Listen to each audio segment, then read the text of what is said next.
Hi hello guys, இந்த வீடியோல எதை பத்தி பார்க்க போறோம் அப்படின்னு சொல்லி பார்த்தீங்கன்னா, திவினேஷ்க்கு அடுத்தடுத்து நிறைய வாய்ப்புகள் இருக்குன்ற மாதிரி நிறைய லைவ் கான்சர்ட்லயும் பார்த்தீங்கன்னா பர்ஃபார்ம் பண்ண போறாரு அப்கமிங் இயர்ஸ்ல அப்படி கூட சொல்லலாம்.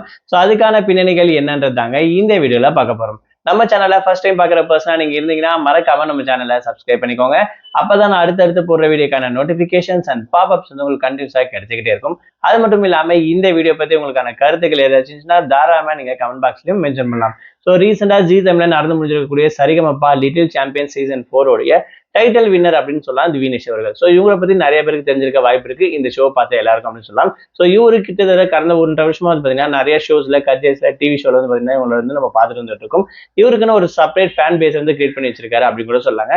ஸோ இவருடைய ஹைலைட்டான விஷயம் என்ன அப்படின்னு சொல்லி பாத்தீங்கன்னா, அதாவது பழைய பாடல்கள் 70s 80s இந்த மாதிரி டைம்ல இருக்கக்கூடிய பாடல ரொம்பவே சூப்பரா பாடக்கூடிய ஒரு பர்சன் அப்படின்னு சொல்லலாம். ஸோ இவராகட்டும், அதாவது திவினேஷ், யோகஸ்ரீ இவங்க 2 பேருடைய பர்ஃபார்மன்ஸும் வேற லெவலில் இருக்கும் இந்த ஒரு குறிப்பிட்ட ஷோல அப்படின்னு கூட சொல்லலாம். ஸோ அந்த வகையில உங்களுக்கு அடுத்தடுத்த வாய்ப்புகள் கிடைச்சிக்கிட்டே இருக்கு அப்படின்ற வகையில ரீசெண்டா திவினேஷ் வந்து பாத்தீங்கன்னா சாமியை சரணமையப்பா அப்படின்னு சொல்லக்கூடிய இந்த ஒரு ஈவெண்ட் கச்சேரி வந்து பாத்தீங்கன்னா பாடியிருப்பாரு.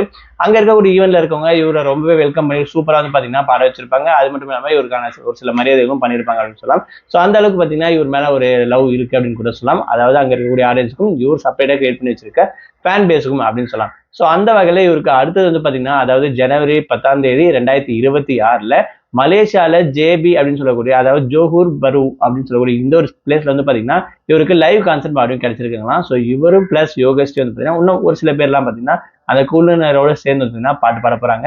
ஸோ இதுக்கும் நிறைய பேர் அவரோட காத்துட்டு இருக்காங்க அப்படின்னு பார்த்தீங்கன்னா ஒரு அப்டேட் கிடைச்சிருக்கு. ஸோ இவருடைய ஃபேன்ஸ் இவருடைய பாட்டு கேட்கறதுக்கு ரொம்பவே ஆர்வமா இருக்க மாதிரி மற்ற கண்ட்ரீஸ்லும் இவருக்கு செப்பரேட் ஃபேன் பேஸ் வச்சிருக்கிறதால ஸோ ரொம்பவே ஆர்வமும் அது இல்லாமல் ரொம்பவே ஒரு பிஸி ஷெடியூல்ல இருக்காரு அப்படின்னு கூட சொல்லாங்க.